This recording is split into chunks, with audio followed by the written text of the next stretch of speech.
ओम गुरु सत्ताय नमः। गायत्री प्रार्थना। अर्थात उस प्राण स्वरूप दुख नाशक सुख स्वरूप श्रेष्ठ तेजस्वी पाप नाशक देव स्वरूप परमात्मा को हम अंतरात्मा में धारण करें। वह परमात्मा हमारी बुद्धि को सन्मार्ग की ओर प्रेरित करें। इस अर्थ का विचार करने से उसके अंतरंग 3 तथ्य प्रकट होते हैं। पहला, ईश्वर का दिव्य चिंतन। दूसरा, ईश्वर को अपने अंदर धारण करना। तीसरा, सद्बुद्धि की प्रेरणा के लिए प्रार्थना। ये तीनों ही बातें असाधारण महत्व की है। ईश्वर के प्राणवान, दुख रहित, आनंद स्वरूप, तेजस्वी, श्रेष्ठ, पाप रहित, दैवी गुण संपन्न स्वरूप का ध्यान करने का तात्पर्य यह है कि इन्हीं गुणों को हम अपने में लाएं। अपने विचार और स्वभाव को ऐसा बनाएं कि उपयुक्त विशेषताएं हमारे व्यवहारिक जीवन में परिलक्षित होने लगे। इस प्रकार की विचारधारा, कार्य पद्धति एवं अनुभूति मनुष्य के आत्मिक और भौतिक स्थिति को दिन दिन समुन्नत एवं श्रेष्ठ बनाती चलती है।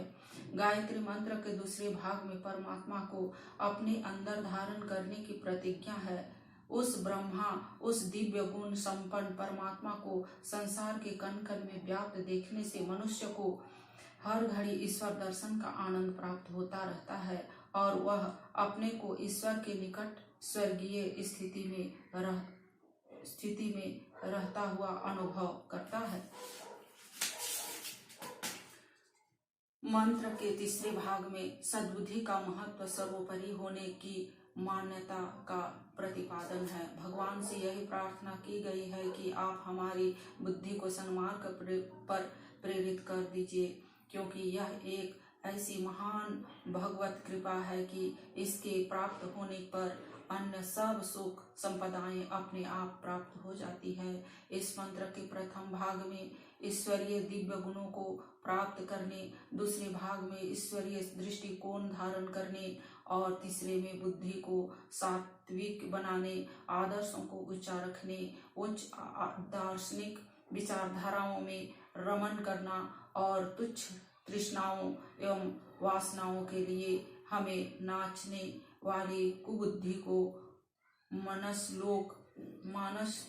लोक में से बहिष्कृत करना। जैसे जैसे कुबुद्धि का कलमश दूर होगा, वैसे दिव्य गुण संपन्न परमात्मा के अंशों की अपने में वृद्धि होती जाएगी और उसी अनुपात से लौकिक एवं पारलौकिक आनंद की अभिवृद्धि होती जाएगी।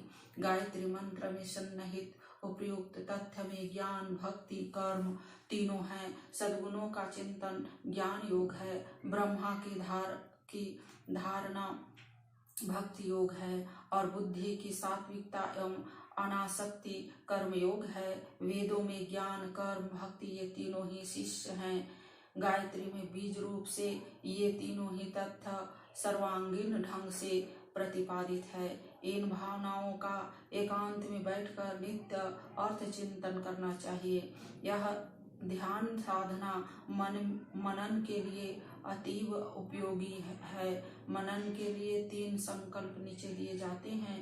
इन संकल्पों को शांत चित्त से स्थिर आसन पर बैठकर नेत्र बंद कर रखकर मन ही मन दोहराना चाहिए और कल्पना शक्ति की सहायता से इन संकल्पों का ध्यान मन क्षेत्र में भली प्रकार अंकित करना चाहिए।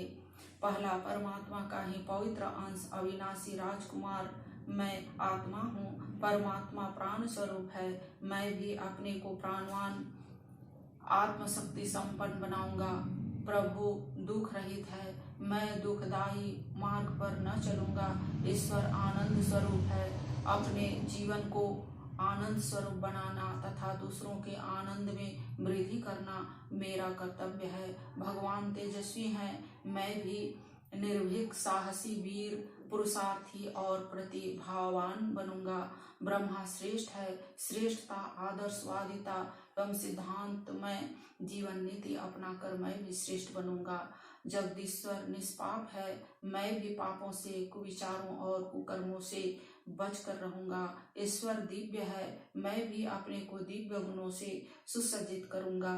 संसार को कुछ देते रहने की देव नीति अपनाऊंगा। इसी मार्ग पर चलने से मेरा मनुष्य जीवन सफल हो सकता है।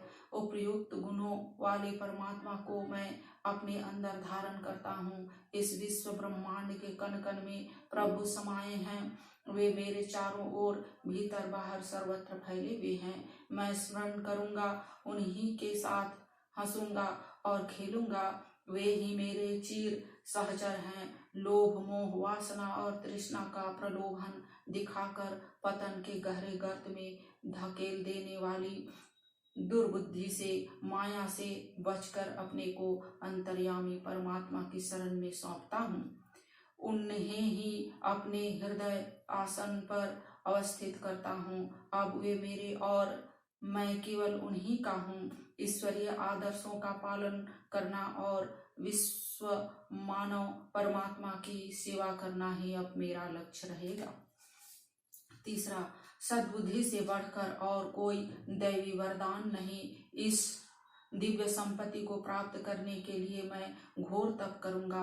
आत्मचिंतन करके अपने अंतःकरण चतुष्टय में मन, बुद्धि, चित्त, अहंकार में छिप कर बैठी हुई कुबुद्धि को बारीकी के साथ ढूंढूंगा और उसे बहिष्कृत करने में कोई कसर न रहने दूंगा।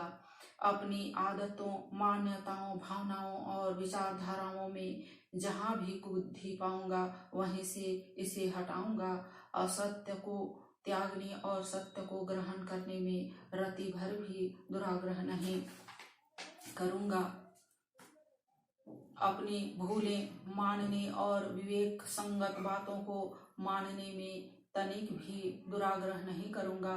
अपने स्वभाव, विचार और कर्मों की सफाई करना, सड़े गले कूड़े कचरे को हटाकर सत्य, शिव सुंदर की भावना से अपनी मनोभूमि को सजाना है। अब मेरी पूजा पद्धति से संपन्न होकर भगवान मेरे अंतःकरण में निवास करेंगे। तब मैं उनकी कृपा से जीवन लक्ष्य को प्राप्त करने में सफल होऊंगा।